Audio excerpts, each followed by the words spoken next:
Hello, everybody, and happy Friday. Today, I want to teach you guys how you can use the self-coaching model backwards to achieve any result that you want in your life. So in using it backwards, let me just show you how this would work. Your circumstance is what currently is, and the result might be the goal that you want to have. So let's say you currently weigh 150 pounds, and the result that you're looking for, your goal is that you want to weigh 140 pounds. You would actually put your goal in the result line, what is currently happening, the math of the equation in the circumstance line, and then you're going to work backwards to say to yourself, what actions would I have to take to achieve this goal? For example, I might have to create a specific food plan and stick to my food plan. I might have to coach myself daily. I may want to weigh myself daily. I may want to drink 8 glasses of water a day. I may want to exercise 3 times a week. You put all the actions you think you need to do to achieve the goal that you want.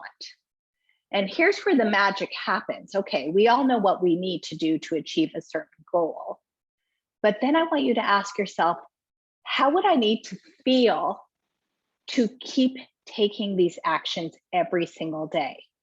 And for most goals, I'm going to suggest the feeling that you need to muster up is either commitment or determination. You can put anything you want in the result line of your model, as long as you can generate the feeling you need to keep taking action towards that goal. And then I want you to ask yourself, for me to feel determined or committed or whatever feeling I think is most important for me to have to achieve this goal, what would I have to be thinking? I know my brain's going to give me all sorts of thoughts that are going to lead me off track, like this is so hard and this is impossible and there's no way I can do it. What's a deliberate thought that I'm going to practice every day to keep myself feeling committed or determined?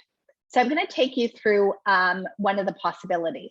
I have a client whose goal is to buy a house or to buy a property, to stop renting. So let's look at her model and what it could look like if she worked it backwards. So the result that she's looking for, and this is where we're going to start the model, is that she owns her own home, whether it's a condo, an apartment, a house, whatever it is. You can get very specific about what you want your goal to be. And then we find out what is currently the circumstance. Well, currently she rents. She has a certain amount of money in savings, and she earns a certain amount of income. So maybe you have no income. Maybe you get income as child support. Whatever that is, we're just going to put exactly what is currently happening now, the math of the equation, and what you ultimately want to have as your result. Now we're going to work the model backwards. What would you need to have to do? What actions would you have to take? How would you need to behave in order to own your own home? You're going to have to start envisioning what it would be like to own a home. You're going to have to start looking at lots of different properties. Maybe you need to hire an agent to help you look at properties. You're going to have to set a budget for yourself.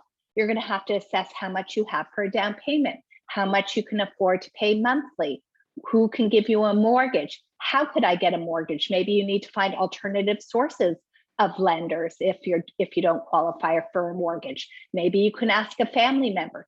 This is when you start to think about all the actions you need to take to own a home. Another action, by the way, that you're going to need to take when you're going after a big fat goal, and I'm telling you, you can put anything you want in your result line, as long as you take this action of managing your thoughts and feelings, because I promise you, it's not going to come easily. You're not always going to be feeling determined or committed. A lot of the times, especially when you start to think about these giant goals, you're going to feel like confused, because you're going to have a thought like, I have no idea how I can do this, or there's no way I can do it, which is going to create doubt for you. So you're going to have to manage all of these thoughts and feelings that come up for you as a natural part of this process. This is just your brain working exactly like your brain is supposed to work, but we're going to get really deliberate and work our prefrontal cortex to create a feeling of determined or committed by thinking whatever thought we need to think to stay determined or committed. For everybody, that's a different thought. For some people, you just have to start to believe, I can figure out a way to do this. I can figure this out, and start practicing that belief, which will create the determination and the commitment that you need to take all the lots of different actions, lots of small little pieces, which is going to get you closer and closer to your goal, to the result that you're actually looking for.